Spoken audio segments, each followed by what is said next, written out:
Welcome back. We are back with Meet the NAPPA Breeder. This is Stephen Lundy at North Texas Pudelpointers, my friend down in Paducah, Texas. Stephen, how you doing? Doing well. Introduce yourself. I know you pretty well, but I don't think most people might. Certainly not the way I know you. So hopefully this will give them a chance to get to know you. Sure. My name is Stephen Lundy. We started North Texas Poodle Pointers a couple of years after we got our first poodle pointer from Bob Ferris.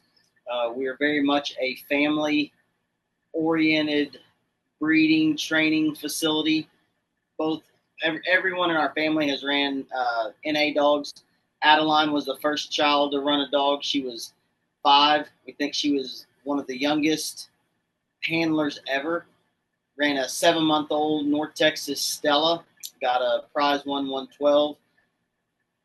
Levi ran his, I think he was 7 when he ran North Texas Phil. He got a 112 as well. Lily ran her dog after both of the kids, only got a 108, which is just absolutely horrible in the kids' eyes. On the way home, both kids were whispering back and forth and put it out there rather strongly, in my opinion, that mom messed up the 112 average. The first dog I ran, I got a 112. Adeline got a 112. Levi got a 112, and mom messed it up. So we had a good giggle over that. But all of us train dogs, run dogs. I feel from a training aspect, it's very important for multiple people to have their hands on each individual dog. Lily walks dogs almost every day. If we have a dog that is a little bit not at the bottom of the totem pole, we'll have Levi walk it. If we have a problem dog that needs a little bit more, we have Adeline walk it. Adeline is probably the one out of all of us that doesn't deal with any dog's nonsense. She really holds the dog accountable. She gives it a lot of praise whenever it does what it's supposed to do, but she will hold that dog to a very high standard. We started out in Forney, Texas, which is just east of Dallas. Sold our house, bought land out here in Paducah, Texas, during the housing boom, right after COVID. Bought 160 acres, and kids are in school, loving life. Today was Levi's first football practice. Posted something on Facebook. He was pumped. His new cleats came in. It was hot. It was sweaty. He absolutely loves it. Right now, he is out smoothing out the pasture. We have a lot of clump grass, native grass on our property. He's smoothing out the clump grass so that he can have his bicycle trail a little bit smoother. Adeline is doing dishes right now, and Lily's fixing to go to a city council meeting. So we are a very active family, outdoorsy, love dogs, and enjoy life as a family most of the time. So very good. We have some mutual friends, and every one of them will tell you that your kids are great, and that reflects upon you and your wife as parents. That's a My very wife more than me.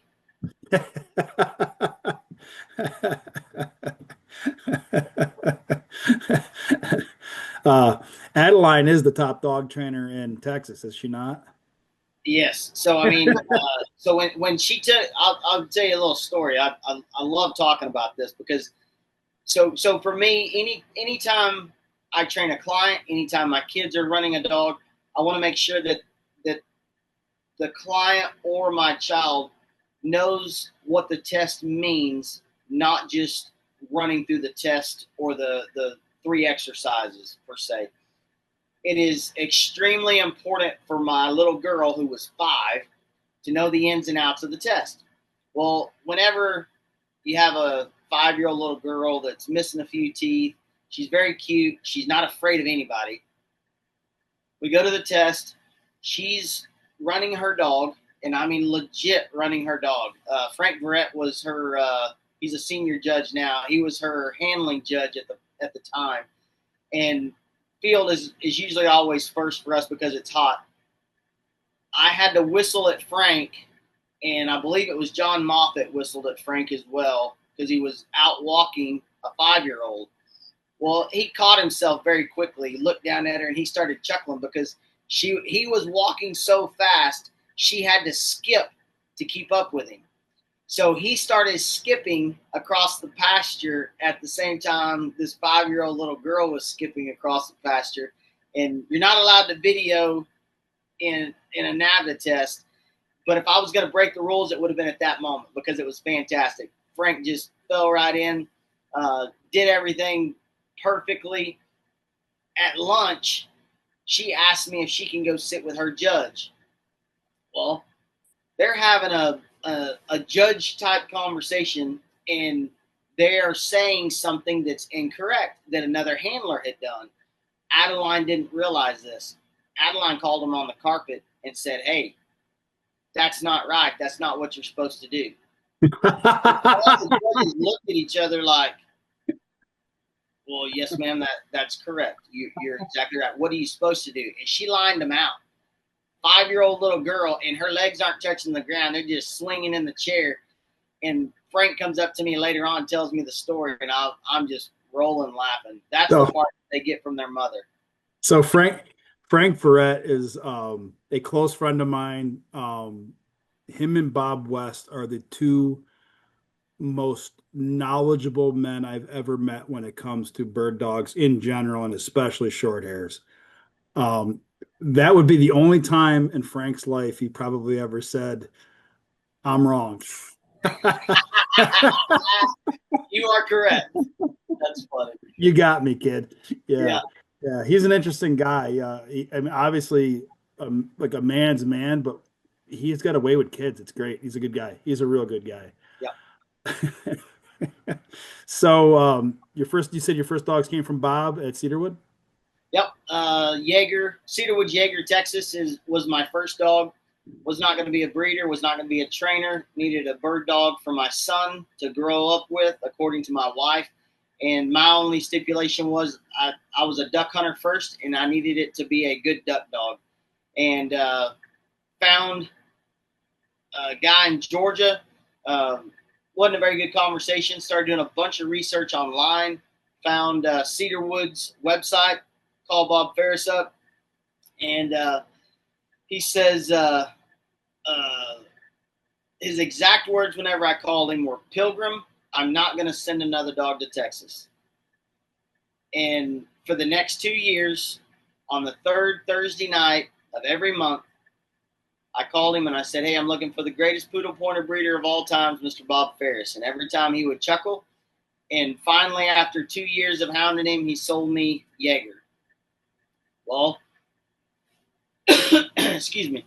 A lot of dogs have passed through my kennel, and none of them have the total package that Jaeger does, in my opinion. Jaeger is a dog that I was a first-time trainer. He took his first utility test whenever he was 19 months old, I believe, 20 months old. Got a prize 2, 186, something like that. I'd never trained a dog before, period. He was absolutely phenomenal. Called Bob Ferris up after my puppy test. I think he was a year old, just on cloud nine. He tells me, "Hey, whenever you do a utility," I told him I got a 112. He says, "Whenever you do a utility test, call me back." Well, completely busted my bubble. So whenever I got a prize 2 on my dog, I didn't call him. I mean, there was no way I was calling him because I felt like I disappointed him. We had a mutual friend, Jeff Whitmarsh in Oklahoma, and him and Bob were chit-chatting. He said, "Yeah, that crazy Texas guy, he put a utility prize on a dog. I got to get him a female now." He says he told me several months ago that he wanted to breed, and so I got to get him a really special female. Well, Jeff tells me that, so I call Bob up, and I'm like, "Oh, yeah, I want a female. I thought you were going to be disappointed in me because I only got a prize 2. He was like, "No, you never trained a dog before. You did it all on your own. That's pretty phenomenal. I'm going to get you a female." Let, We let got me interrupt. Let me interrupt here because modern day newcomers don't understand this. When I started in Navda in 2003, a 186 prize two dog would have been a reason to celebrate with champagne.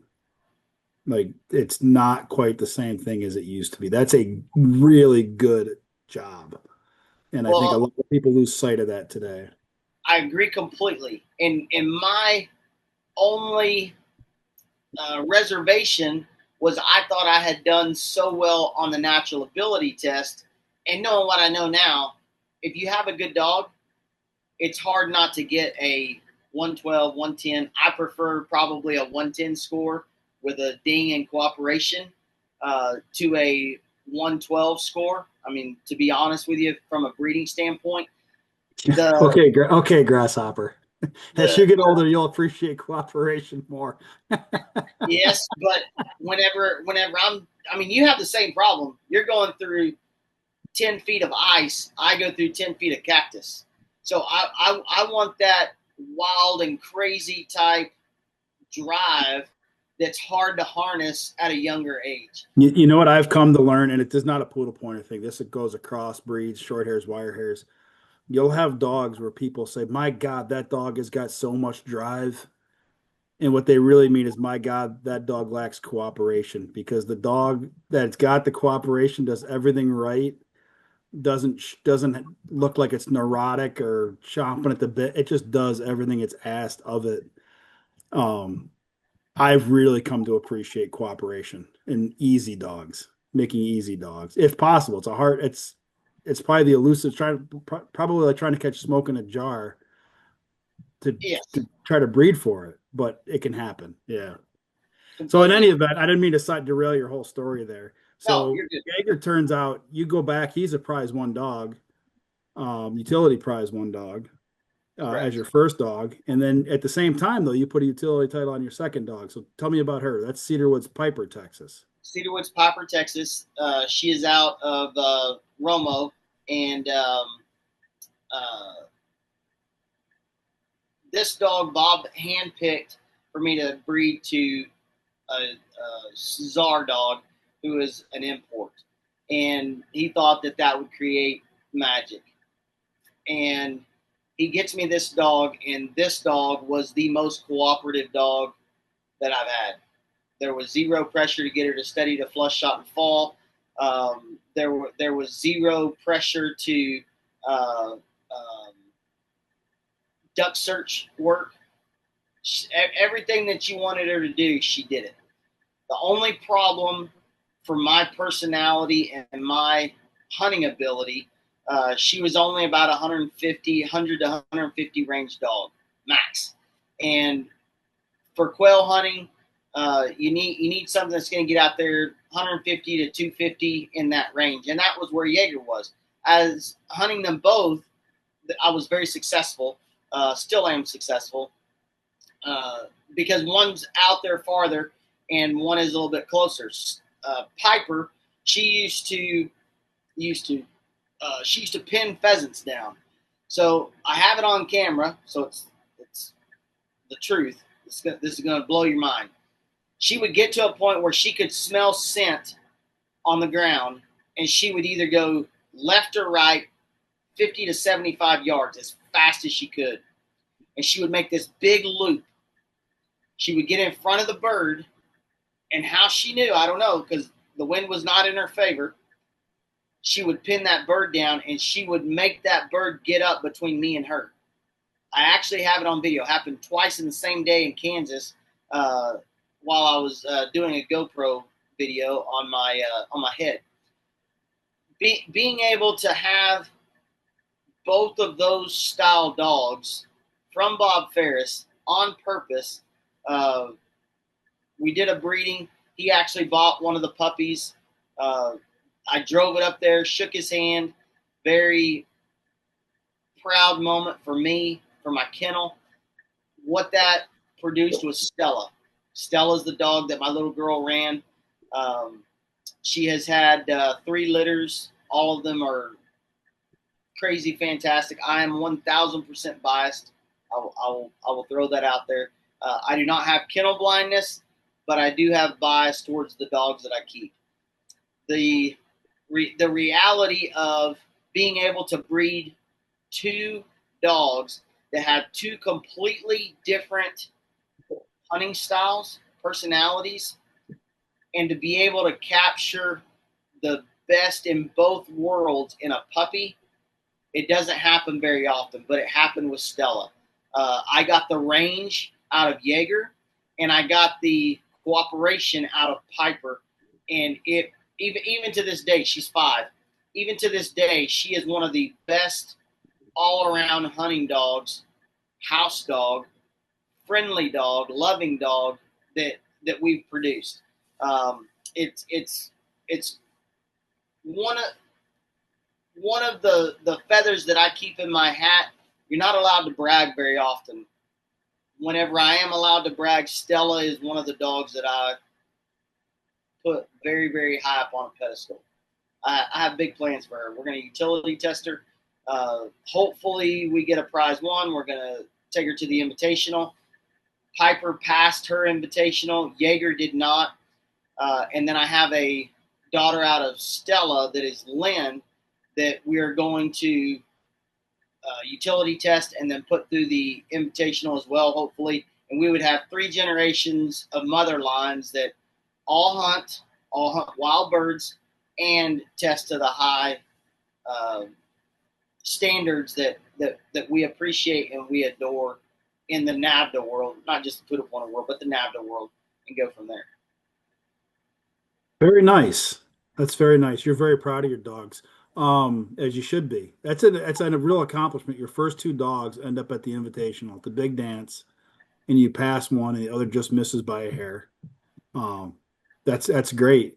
And Jaeger's story doesn't end there because he does something my dog's never done. I don't think most dogs have ever done. He ends up on a waterfowler string, professional outfitter string, correct?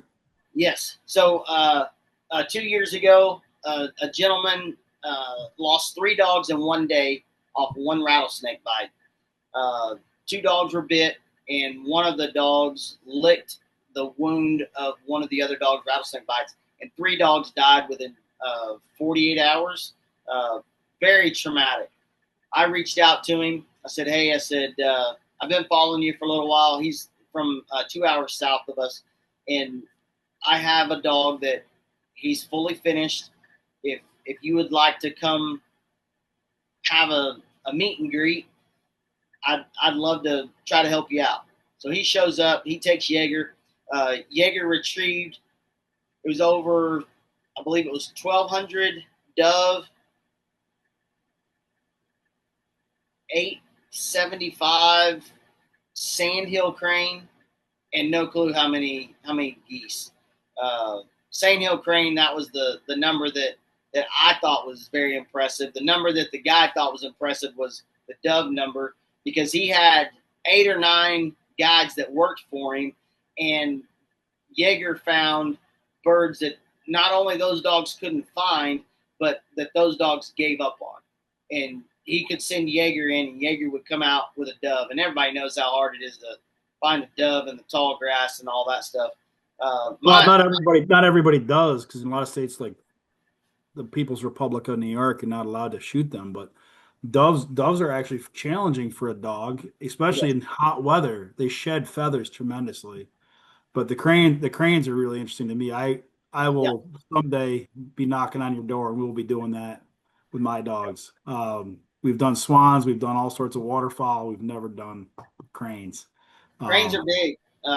You 2 years ago, my son shot a crane with a 28 gauge, and we made him stand up with it. It's somewhere on my Facebook and Instagram. The bird's wings are taller than he is. I mean, it is a phenomenal bird, we've and they seen them. too. We've seen them. We both got to. We were fortunate enough to breed to Doctor Scott Holman's dog, Jaeger Yes. Cock. Yep. Last son of Tucker, last son of First Defense, and you stayed at the camp, right? Yep. Did you see the cranes walking around there? No. There were cranes walking around there when I was there. There were, God, I'm 6 feet tall. They look like they're almost my height. It was crazy. Um, They're nuts, man. And when they get mad and they raise their I mean, they look like a pterodactyl. The yeah, first time, like a velociraptor. Yeah. yeah, he came back and ran and hid behind me the first time he ever saw him. Luckily, he was force fetched, and we it was dispatched, and he picked it up and brought it back. But I mean, it was a traumatic experience for him. They don't use those in any of the NAPPA system. I'll tell you that. But that No, would they definitely don't. got some dogs. Did you imagine doing that on the drag? Dog come up with that. That's what they see. Oh my A goodness! crippled freaking swan standing there, wings out, screaming at him. Yeah, I bet you that would sort out a lot of dogs. That's I guess you have to train with peacocks or something. I don't know to simulate that. That's great. No, I wanted to get that anecdote in because that's a pretty special thing. There's not many versatile dogs who get a chance to do stuff like that. yep. Yeah, pretty cool. So then you got Stella. You're pretty high on Stella. What are some of your other dogs? You've got We have North Texas Phil, who is from Dale Parker over at in Colorado. Uh, his name's Woody. His other name is Captain Call. Jackson Creek Captain Call. Yep. Bred to VC Piper, Cedar Woods Piper, Texas. So we have Phil out of that. That's a dog that I'm hung up on. I need to get him utility tested. Levi's the one that actually ran him in natural ability in Oklahoma, a place that he didn't have any idea the conditions or the field, anything, and got a 112 on that day for him. Phil is a smaller dog. You can say that in my world, I'm trying to create a dog that's 38 to 55, 53 pounds. The reason I like that, sir? Males, females? Both. Okay. These dogs have no problem carrying ducks, geese. Yeah. They run forever whenever they're out. My dog, Emmy Lou, especially when she was paired with Jaeger Kai, produced very small dogs. And they can retrieve giant Canadian geese. There's nothing a small dog in the upland world or waterfowl world can't do that a bigger dog can do. And you can shove more of them into a dog box. Yeah, they carry less water into the boat. They're easier to pick up and move around. They're more athletic to get in and out of the boat. No, there's nothing wrong with a smaller dog. The only thing I think might be a drawback is less body mass means when it's below 0, you get colder quicker. That's what I was just fixing to say. You have to make sure that they have the proper coat. You can't have one that has a open coat or a thin coat. You can have a short coat that's still very thick, and it will still handle the cold just fine. We had a dog that we purchased in the very beginning from Rock Creek, Scott Cosin, and she was a full slick. We didn't know it whenever we purchased her, but that's what she turned out to be. I duck hunted her in -5 degree weather in a sleeting storm and retrieved all 6 of my ducks out of the water in a swampy type area. So she never got out of the water completely. Her feet were always in the water and had 0 issues whatsoever. That's tough. I mean, absolute. And she was the reason that I took that dog that day is because of the conditions. I needed to see for myself how well a short coat that is correctly produced functioned in that kind of cold, and absolutely 0 issue. People ask me about coat with regards to waterfowling, and my answer is I honestly don't think it matters. I think what matters is what's between their ears, and some have it and some don't.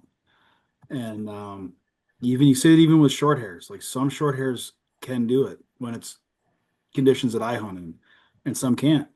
And it's just what's between their ears. It's what it really is.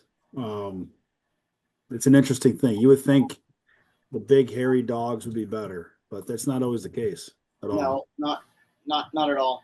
We have I don't our know if other. you can. I don't know if you can hear. Like I've got a 4-month-old puppy that's raising Cain behind me. So No, I if can't hear anyone's you. wondering what that gremlin is, it's my puppy. So excuse that. No, you're good. I So can't hear so you. But Phil is Levi's dog. Phil's Levi's dog. Stella is Adeline's dog. Then we have Lynn, who is out of Stella, bred to BC Zeke in Oklahoma. Um, that dog will get bred back to Jaeger, which would be a line breeding on Czar. Nobody's done that yet. We were the first one to do a line breeding on Romo. I did a line breeding on Zara, but that's not what my intention was. My Cedar Woods into the Mystic Kai litters had Czar in the second and third generations, but I was more worried. I was more going back to the dog he was bred to was ZZ. So when I say a line breeding, I'm talking 22% COI.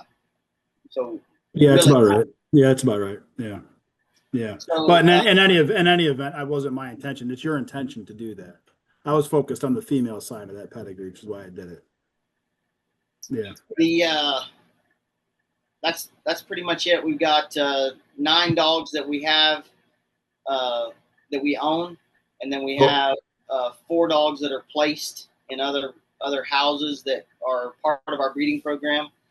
Um, Before we go farther, when we were talking off the air, you mentioned Levi is a capitalist. Remember Levi's a that? what? A capitalist. Oh yes, he knows the value of money, and he's not afraid to work for it. You are correct. So I'll put this out there. If he can put a good utility test on Phil, I'll breed to him, and you guys can fight over the stud fee. I will tell him that, and that will be a huge incentive. That sucker wants a dirt bike. Yeah, well, stud fee will pay for. If he comes to New York, I'll let him take my stepson's dirt bike. Get out of my garage. So That's fantastic. I will tell him, he can and ride it all the way back to Texas he would. Dan, that's the problem. with his cowboy hat on. That's Yes, fantastic. yeah, I'll definitely pass that along. That will be a great incentive to give me the kick in the pants that I need to get that done. So I'm in New York. I've never been to Texas. I've been in a number of places, never been to Texas. What do you guys hunt down there? I mean, I know big game like deer is a big thing in Texas. What do you got for birds? Quail, I imagine. We have quail. We have scale quail or blue quail, and then we have bob white.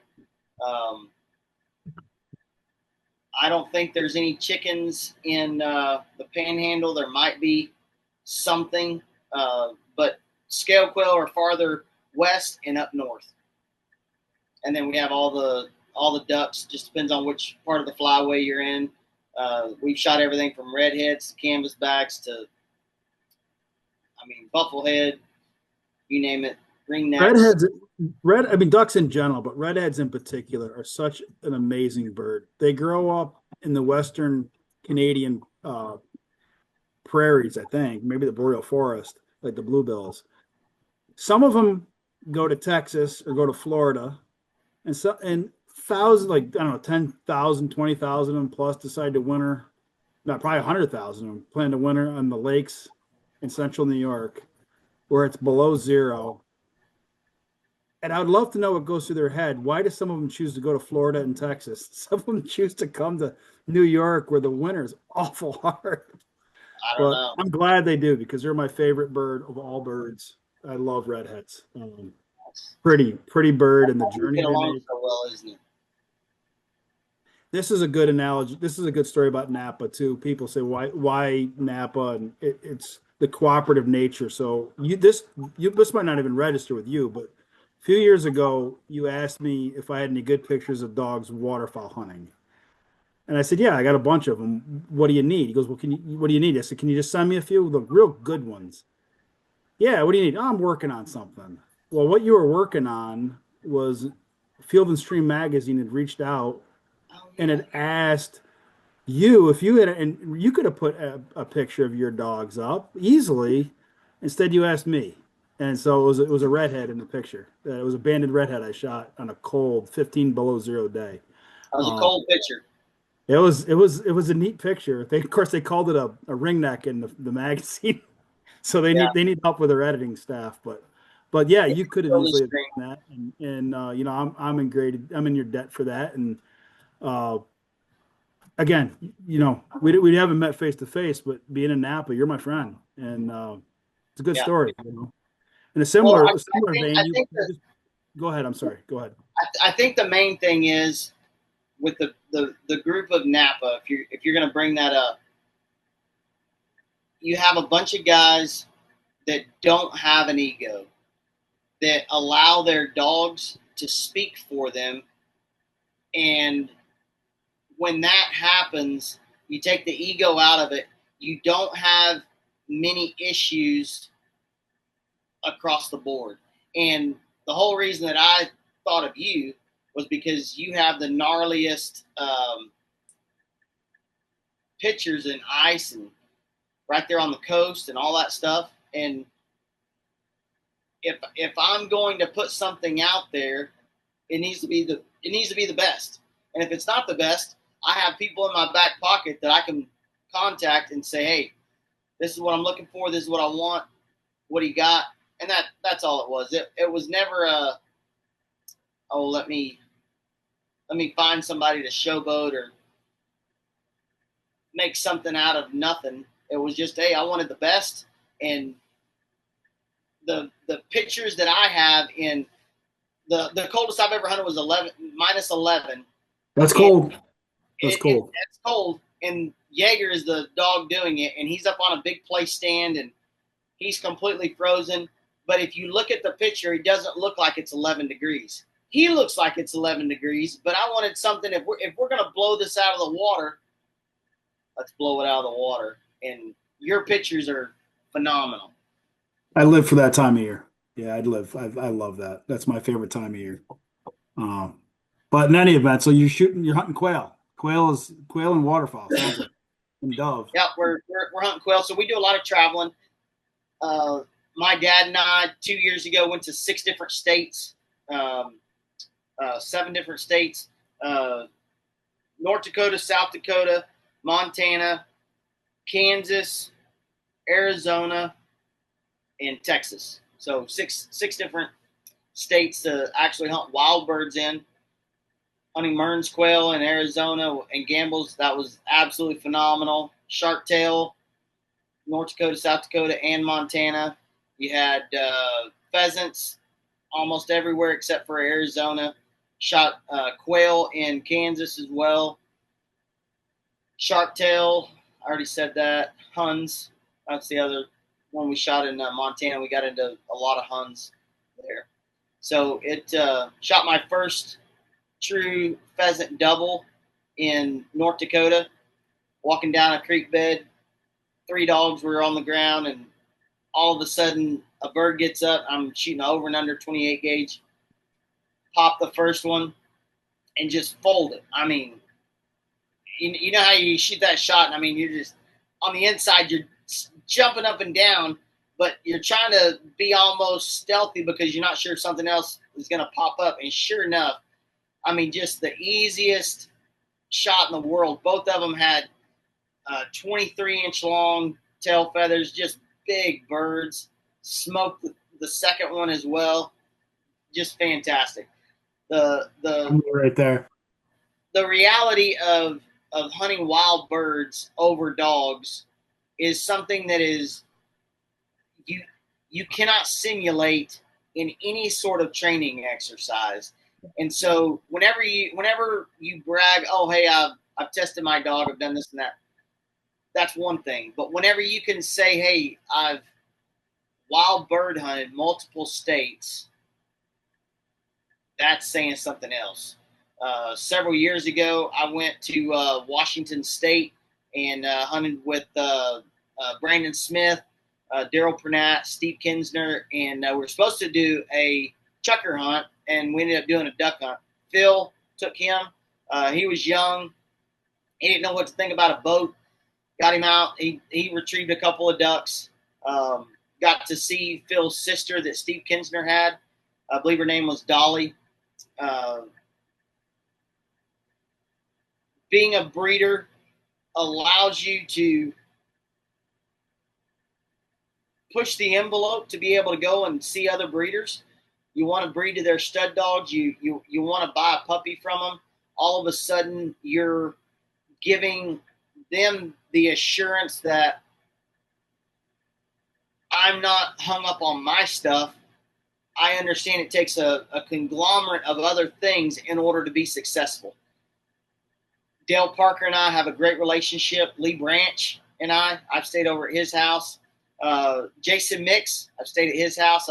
Eric Burkowski, we did Pheasant Fest together. I've met Eric whenever I went to the Invitational. Him and Jason Mix came down. Drove over and saw Todd Bauer in Montana whenever we went up to Montana several years ago, just to be able to handshake. Got to see Mark Alcott. He was in Oklahoma, where his wife's family's land is, and I went up to train with him for a weekend. John Salasa, he goes on an elk hunt every year. He came through Texas just to meet us when Jaeger was just got his utility test. He wanted to see how big he was. John Salasa is big on size as well. He wants to breed smaller dogs also.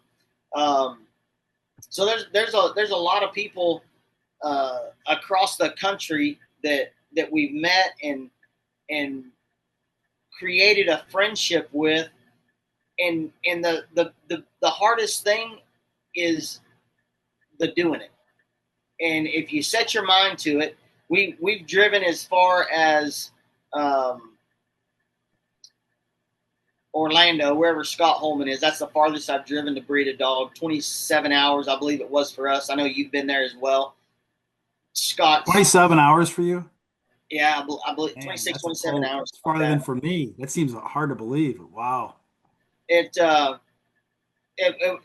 one of those things that if you're going to be a top shelf breeder, you can't do it with just a few dogs, and you have to be willing to drive to get what you want, or you pay to have semen shipped, and you run the risk of the vet messing it up, UPS, FedEx, whoever is the carrier messing it up. Either it freezes, either it thaws, all those things. So one of the things that I've made a huge commitment to is driving to get the stud dog that I want.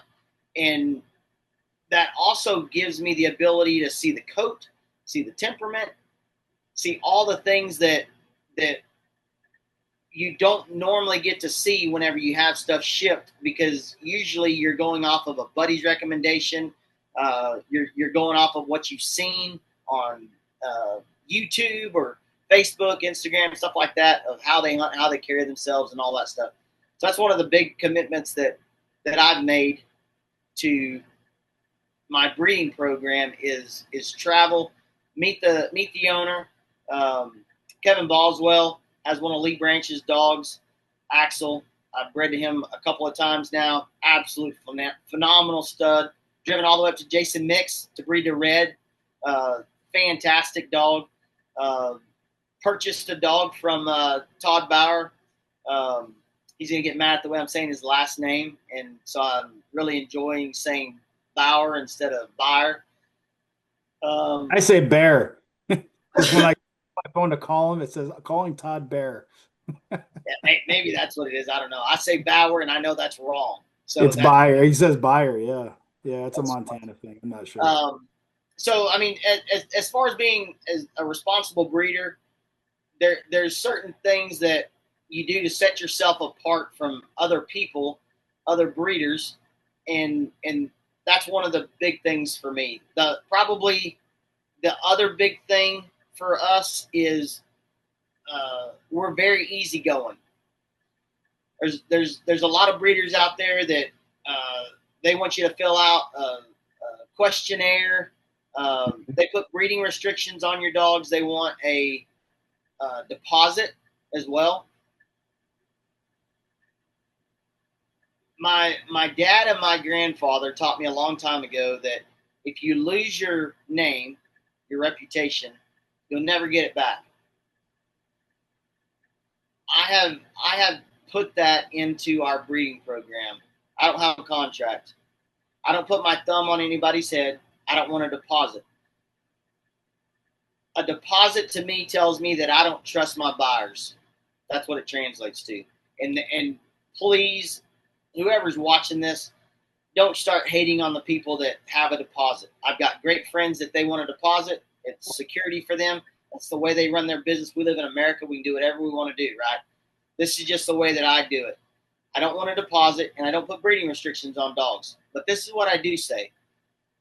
At the end of the day, I don't think a contract is worth it because there are so many other poodle pointer breeders out there. If you wanted to breed your dog and not register it with NAPPA, you could. I want the kind of clientele, I want the buyers that want to come back to me. And I create a relationship with every single puppy buyer that I have. You have to text me an enormous amount of times, email me, call me. I want to memorize your name off of our conversations, correspondence. And if I don't memorize your name, you're not getting a dog from me. So my little saying is the squeakiest wheel gets the pup. Well, whenever you have enough conversations with someone, the reality of friendship, trust is going to be there 1,000,000%.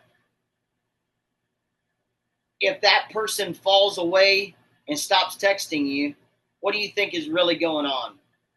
They got a dog from somebody else, or they got a divorce, or they lost a job. They're not interested in the pup. Right. Yeah. And I'm good with that. I don't need somebody to call me up and say, hey, I don't want a dog anymore. Just stop texting me. But that's a way for me to figure out how hot, how warm a puppy buyer is. So that's our process. That's basically my sales pitch. It's all honesty. We're a wide open book. You can show up here and look at kennels. You can come meet dogs. Everybody's always shocked. We have a ton of dogs in our outdoor kennels. They're not barking all the time. People are mesmerized by that. Well, why aren't they barking? Two things I don't like is a licking dog and a barking dog. So all of our dogs don't do those two things unless you allow them to. And puppy buyers come, they meet dogs, and one of the first things that, are any of them going to bite me? No, not even close. And so it's fun when people show up and they see the amount of dogs, and then they see the obedience that they have, and a little bit more reassurance. That was a good discussion. I have the same philosophy as you on all of that. I'm just not as good at articulating it. I just spent, I don't know, 6 months telling people there's no way I'm gonna be able to get them a dog, and then I had a puppy buyer back out at the last minute. And I was scrambling. The puppy's now placed in a great home, but I was scrambling for a minute, like, where is this dog gonna go? I just told everybody for 6 months, no, you're not getting a dog. I'm sorry, I can find you somebody else. Well, I will say that is a risk that you take whenever you don't want a deposit. But at the end of the day, for what we do and the way we want it, I sold a dog to Mark Sanchez, football player. Side note, that's one of my dad's heroes, by the way. Okay, so I sold him a poodle pointer. The reason that he got a poodle pointer was a puppy buyer ended up going through some horrific family issues, was supposed to be there that Saturday to pick up a dog.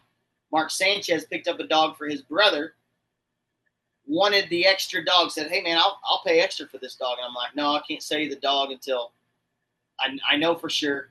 And so he had a buddy with him, a real nice guy from Houston. And I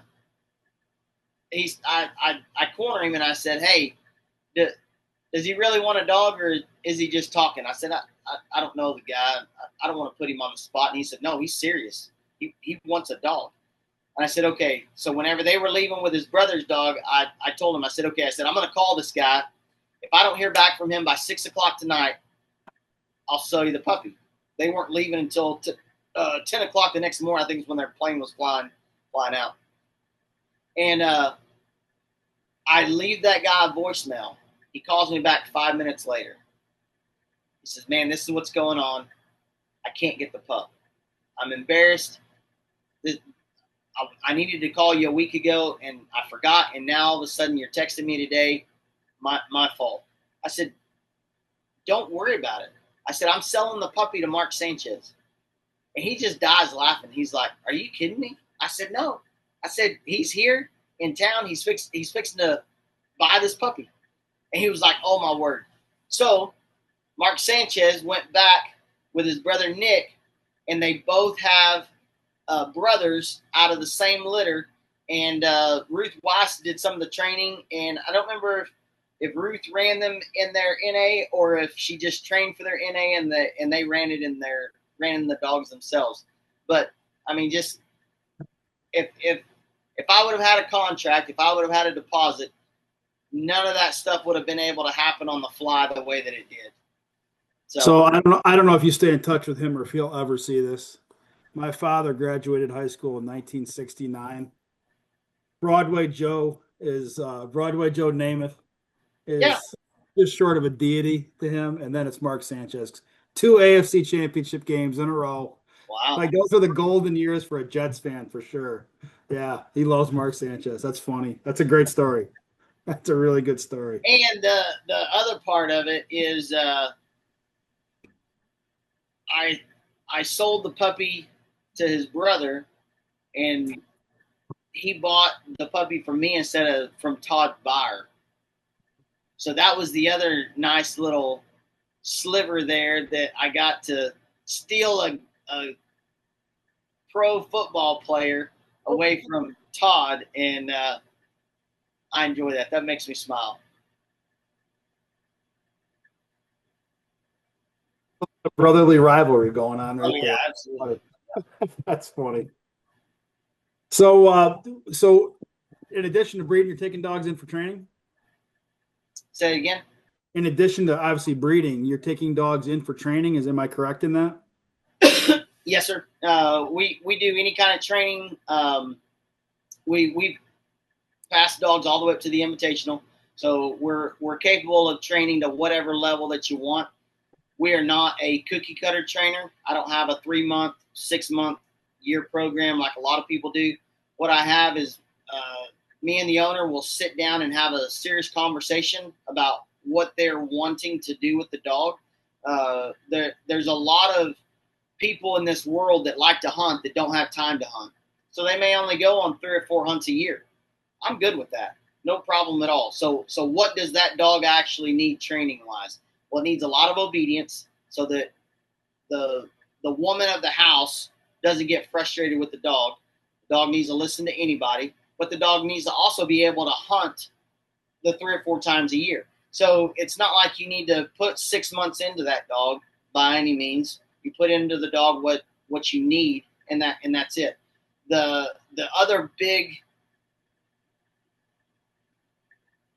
issue that I see in the dog training world is you have a dog that is trained and given back to the owner, and the owner does not know how to operate the dog properly.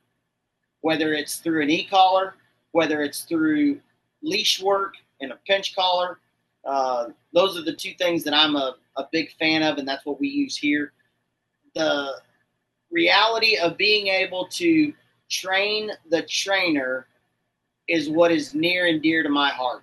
Dan Crimmers, if you bring me a dog to train and I have that dog for a month, when you pick that dog up, you have to give me 45 minutes to an hour to learn how to keep that dog's training going forward. If I have that dog for 6 months, we did some trained retrieve, we did some steady to flush shot and fall, we did a little bit of duck search work, all that. You're going to have to spend a couple of hours with me, and we might not be able to do it all with your specific dog, but we get another dog out of the kennel that's at the same training process, because you can't work a dog for 2 hours and that dog survive in the heat that we have, whether it's spring, summer. I mean, it's hot here. So we have other dogs that are in that same area, and you run those dogs to be able to learn how to work your dog. That's very important to me. It's very important to my wife. We had a conversation back in the early days of our training, and it was a lady. She had her dog trained by another guy and was having major issues with the force fetch, train retrieve part of the dog. Dog was gone for like 6 months. I said, just bring the dog over. Let's examine. Let's see where the dog's at. She got the dog out of the truck, and I didn't say a word to the dog. Never seen the dog before in my life. It comes and sits at heel perfectly beside me. I didn't say anything. And I said, well, this is interesting. I said, okay, so tell me what you have a problem with. Well, he won't go get a bumper, put it in his mouth and bring it back to me. So I instantly threw a bumper. Dog went and picked it up. I didn't even release the dog. I threw the bumper. The dog went to go get it, brought it back, and presented it. And I said, okay. I said, the dog's, what's wrong with the dog? She said, he won't do any of it for me. I said, really? I said, okay, so now it's your turn. You do it. So she had an e-collar on the dog. It was on a 1. Whenever the dog was told to go get the bumper, fetch, simple command, the dog laid down at her feet. She applied pressure at a 1, and the dog wouldn't move. So she stopped. She trained that dog that if it shut down, she would not force it to do anything. So you know what we did? All this is within like an hour. We went and put the dog on the force fetch table. She forced the dog to pick up a bumper. We got the dog down. She forced the dog to pile. She went on a duck hunting trip. This was like a Friday maybe. She had a hunt that next day, that Sunday, something. I said, if you have any problems, call me from the blind. I'll walk you through it. I'll help you. No big deal. Never heard from her again. We have a mutual friend that says that dog is a duck hunting machine. The problem was the trainer did not instruct the owner how to operate the dog. From that moment on, I take all the time in the world to make sure that every single handler, owner, knows exactly what they're doing with their dog. And I have coined a phrase that my wife wants me to patent or whatever you call it. I'm in your back pocket. Everybody has their phone in their back pocket whenever they're training dogs most of the time. If you have a problem, call me. Text me. I will answer the phone, and I will help you in whatever you're struggling through at that moment. It's not difficult. Either you are not connecting the dots close enough, or your dog is confused. One or the other. You said something before. It was actually I had just touched upon this week, speaking with Todd Beyer. I know several of my friends have now gone pro and are taking client dogs in for training. And I mean, generally speaking, a pro will tell you if you give them, especially a force fetched dog that's been through NA, in 3 to 4 months, they'll have a utility level dog, creating a deadline. And not every dog works on that deadline. And then if it's not going according to plan, the pro has got to cram. At the end, cramming never works in dog training. You might get the dog to do it right occasionally, but you never have that solid foundation. And Correct. it just creates, but from a pro's perspective, if you said, I don't have a program, like your dog's trained when he's trained, that's the way I feel. But as a potential client, you're like, this guy says he'll be done when he's done. This guy says he'll be done in 3 months. I can see why they go the alleged surefire route. Not every dog fits the program. I give them a time frame of when I think I will have it done. If there is some, I mean, when you do this full time, most dogs are the same on a general level. I can train retrieve a dog in 2 months, 90% of the time. If I'm going to have a problem with a dog, I generally know month 1. And I immediately get on the phone. I say, hey, this is what's going on. This is what's happening. This is where we're at. Most of the time, the owner did not understand the verbiage that they used whenever they were communicating to me where the dog was in its training process. You can't teach a dog to go pick up a bumper and turn pressure off if the dog hasn't already learned that. So there's many times where a dog needs to learn to turn pressure off before it can even go through the train retrieve process. That's usually the only stumbling block that comes about in that specific deal. Steady to wing, shot, and fall. It's a completely different scenario. All that is throwing a ton of birds at a dog, teaching the dog how to turn pressure off, and then building the dog up in such a manner that it doesn't look like it's beat down or too much pressure, all that. That's where you, in my opinion, that's where you really separate the trainers from the weekend warriors.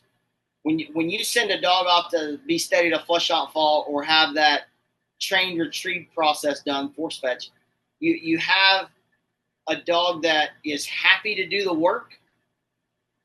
That trainer truly has the dog's best interest at heart. You have another guy that the dog is laying down and you pop a bird and it pees all over itself or whatever. That dog sits down. Sits down. Yeah. Well, sits down isn't as big of a deal to me as it's pressure. That's laying pressure. Down and all that and a trainer. So a lot of my dogs in the first month of steady to flush, shot, and fall, they all sit down. That's part of the whoa process that I teach. At the end of it, you're throwing so many birds at the dog that the dog understands, oh, hey, he didn't actually tell me to sit down. I can stand here. No, it's no big deal. So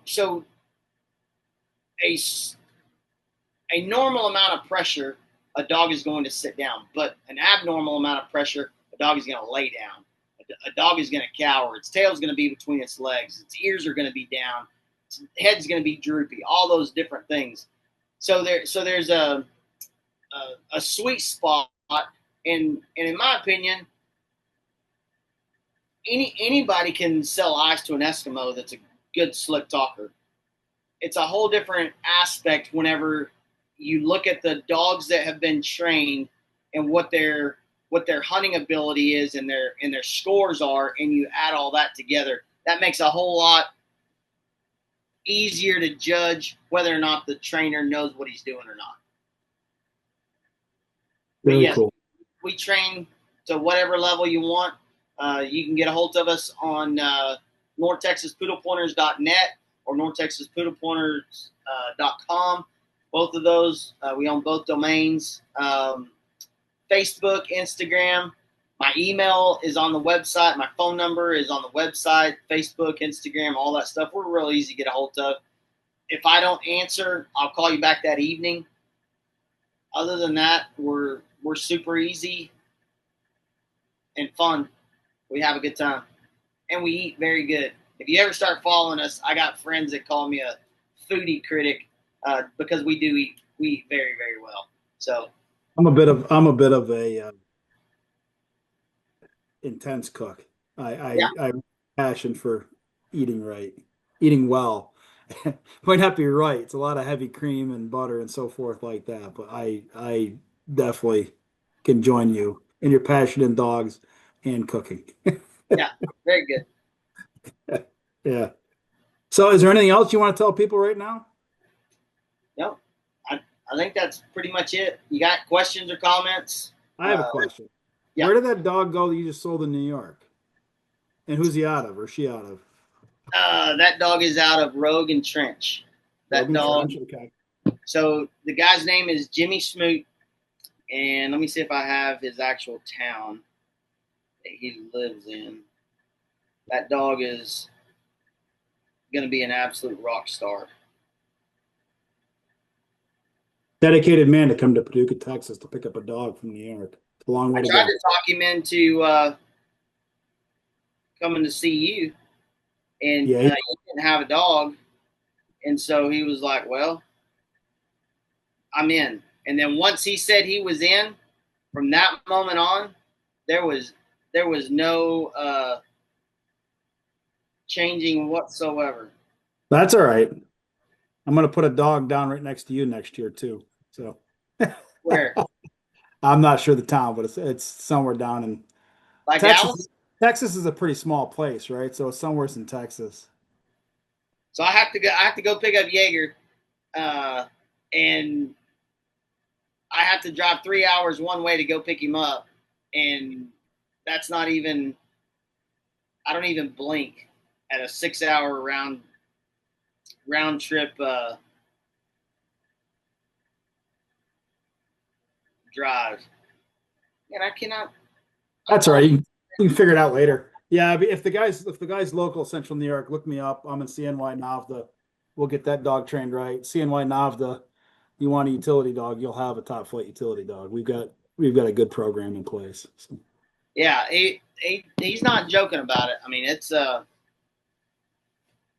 they're both all in, and his wife is real sweet too. Good, good. Yeah, it's good to hear. Yeah, yeah. Very good, man. So, is there anything else you want to tell me? Nope. Thank you for having me. It was fun, and it's always good to chit chat with you. You and I always have a good time. We chit chat a fair amount.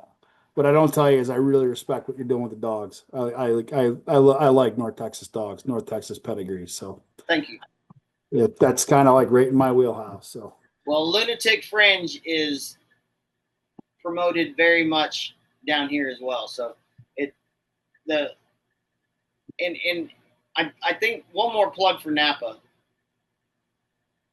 I don't know of any breeders that don't pass on puppy clients at all. All of us, if we don't have a litter, we're pushing you to somebody that we know has a litter or is fixing to have a litter, whatever. And I think that's one of the fun things about Napa. We have one of the highest performance standards. The we don't have your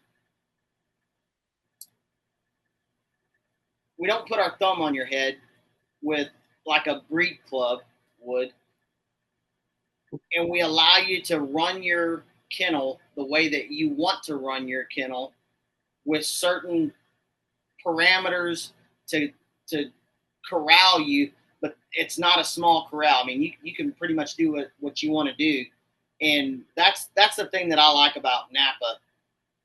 It Nobody has their thumb on my head, right, and I can run my kennel the way that I want to run my kennel. I have to run my dogs in a test.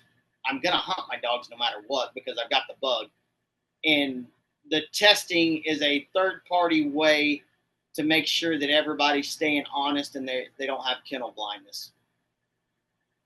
So I'm proud to be a part of Napa. I'm proud of what Bob Ferris, Bill Athens, Bob Croner, um, Cosden, a lot of guys out there that started this way back in the day that have been able to hold a high integrity of breeding dogs that is uh, fun for me to be able to reap the benefits of bloodlines. Phone calls. I've called Bill Athens up and asked him about Viceroy. Called Ferris up several times. Called you up about a lot of dogs. And the camaraderie that Napa has is very refreshing. I can talk about that for a long time. So yeah, no, I agree. I agree.